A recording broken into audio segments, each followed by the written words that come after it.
So in this video, we're going to look at another subfield of AI, mainly machine learning. So machine learning deals with predictive analysis. With natural language processing, we were dealing with sentiment analysis. With machine learning, we're dealing with predictive analysis. What does predictive analysis mean? In a nutshell, predictive analysis looks at past data, tries to generalize trends, and then tries to predict future data. So we're really using our data set to find some trends, and then we're trying to create some sort of equation that can help us predict future data. If we were to give it some data points that don't even exist in the data set, we would still be able to get some answers. And for this, we're going to look at linear regression, which is a very basic form of machine learning.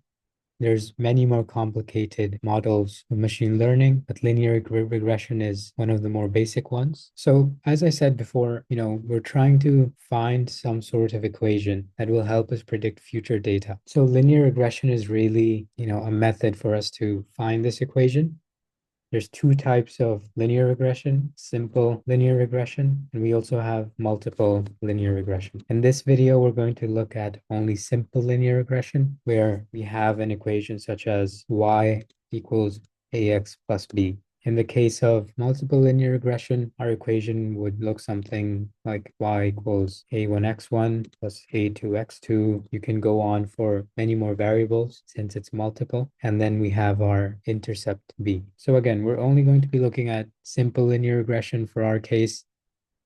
So we have one independent variable. So this is the variable that informs the value of the dependent variable. And then we also have one dependent variable, which is the variable that we're trying to predict.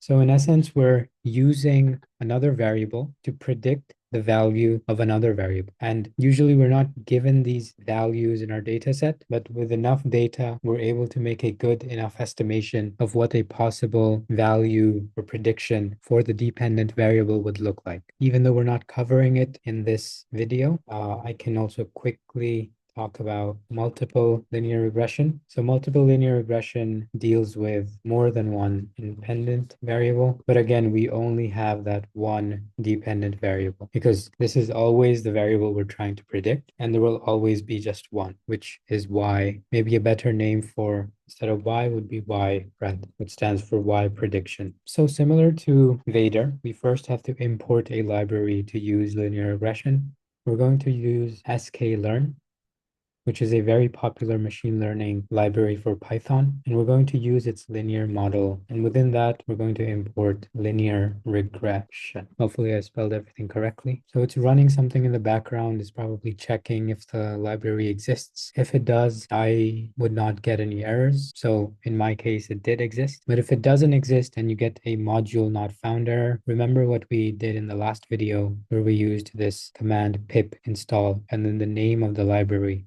to install the package. So moving on, we're going to do something similar here. We're going to take an instance of this linear regression model and store it in this variable called LM, which stands for linear model. And now I'm going to use it in a data set. So I already imported pandas from earlier, but I'm going to create a new data frame. My data is stored in datasets folder. Specifically, we're using this Boston house prices dataset that has 3 columns, rooms, distance, and value. And it has quite a lot of data for each of these columns. We're going to choose one of them as the independent variable and one of them as the dependent variable, or the y-pred, and see if we can predict future values. So we can get this from going into the datasets folder and then choosing this name .csv. If I run this, everything should work. And I'm just going to sample 10 random values of this dataset. As you can see, we have decimal values for rooms. The data type for distance is also a float, and the value is also a float. But what does this really mean?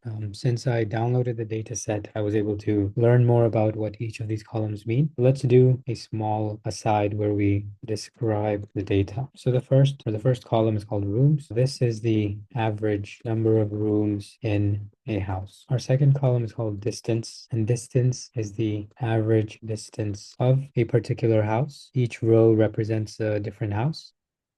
So distance is the average distance of the house from the top 3 employment centers. in the Boston area. And our last column is called value, which is the value of the house in thousands. How many houses do we actually have? For that, we can quickly check the dimensions of our data set. We have 506 houses. So that gives us sort of ample data points to be able to create a linear regression model, which allows us to calculate future values of the house, depending on either how many rooms it has or what is the distance of that house from employment centers. So this is what I'm going to use as my independent and dependent variable. My independent variable is going to be the rooms. So notice how I wrap this around in two square quotes instead of one. This is our independent variable. And then our y is the dependent variable, which we're going to say is value. So really what this is saying is using the existing data points of rooms, we can calculate future house prices. So let's see how we can do that. We're going to refer back to this LM variable that we created, which was an instance of our linear regression model. And we're simply going to just run this command called fit, which takes all of our dependent variables, takes all of our independent variables, and creates a line of best fit. So now we have this model here. This is a working model, and this is sort of the interface for how it shows. It says fitted. Remember how we said that the equation for simple linear regression was, something like this, where y prediction is equal to ax plus b. What is a? What is b? We already know what x is. What is x? It is our independent variable. What is y pred? It is our dependent variable. But what is a and b? A is our coefficient. To get its value, we simply have to run lm.coef underscore. And I'm going to store that value in a variable called little a. So if I run a here, we have some number, 9.1. But what is b? So b is our y-intercept. When our coefficient is 0, that's going to be our y-intercept. And to get its value, we simply have to write lm.intercept underscore. And now if I check the value for b, I get this negative 34.67. So it's a negative correlation. So really my equation now is y pred is equal to 9.1x minus 34.67. So this is my linear regression equation. So what can we do with this? We fitted our model. Let's look back at our data set. We had values for rooms, distance, value of the house. We can actually predict our future values, of the value column by passing in some example values of the rooms column. For that, we just have to write lm.predict. LM, remember, is our instance of the linear regression model, and we have to pass it in the same format with these two square quotes. So I'm going to ask something like 3.9. So you can ignore this warning, but it's basically saying that when we have 3.9 rooms in a house, its value is, 0.82. So 82,000. What if we change this to 6.5? Intuitively, this value should go up. You see how the value shot up to 24, which may be 2.4 million, I suppose. So here, what if we pass in this exact number and see if it can give us the actual value that exists for that house? If we pass in the exact value for rooms, we get 25.17, which is a little bit more than the actual value. Remember that this is our predicted value. This is what we predict the value of the house will be given this many rooms. And this is the actual value. So in other words, the approximation was not exactly accurate. So how can we measure the correctness of our model? Clearly, it's not 100% correct. If I were to pass in 7.185, I get 30, but instead the value here is 34.7. So to do that, we again use our LM variable. We use this function called score. We pass it our independent and then our dependent variable and just press run. And you get a value of 0.48.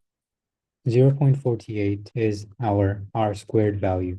So what does that mean really? It means that in this case, rooms informs 48.35% of the variability of the value column. The closer our R squared is to 1, the more, this independent variable informs the value of value. This is not saying that, our model is only 48% correct. This is really saying that when we choose rooms as our independent variable and value as our dependent variable, rooms is tied 48% to the actual value of this value column. If we have our R squared value as 1, it means there's a one-to-one relationship. As this changes, the change in the dependent variable is 100% informed by the change in the independent variable. So that's really what this R squared means. And it's very important to talk about this when you do linear regression yourselves.